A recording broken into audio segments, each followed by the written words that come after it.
আসসালামু আলাইকুম, কেমন আছো সবাই? আমাদের এখানে আজ সারাদিনে বৃষ্টি হচ্ছে, আর বৃষ্টি মানেই খিচুড়ি।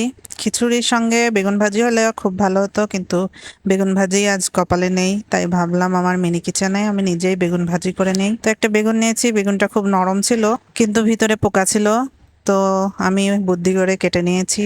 এখন এর সঙ্গে মরিচের গুঁড়া, লবণ, হলুদের গুঁড়া ভালো করে মিশিয়ে মাখিয়ে নিচ্ছি। আর খিচুড়ির সঙ্গে বেগুন ভাজি তোমাদের কার পছন্দ জানাবে অবশ্যই। তোমরা যারা এখনো আমার পেজটি ফলো করে নাই তারা ফলো করে দাও এবং আমার চ্যানেলটি সাবস্ক্রাইব করে দিও। এখন বেগুনগুলো সব ভেজে নেব, একটু কড়া করে ভাজবো। আর এই তো আমার নতুন চুলায় রান্না করছি।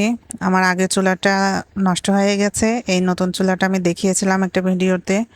এটা এখন রান্নার জন্য খুবই একদম পারফেক্ট হয়ে গেছে। এখন থেকে এই চুলাটাতে রান্না করব। এটাতে রান্না করা খুব ভালো হচ্ছে, আগেরটাতেও হতো তবে ওটা নষ্ট হয়ে গেছে। আর চুলাটা কেমন হয়েছে কমেন্ট করে জানাবে। আজকের মতো এ পর্যন্তই, দেখা হবে নেক্সট ভিডিওতে। আল্লাহ হাফেজ।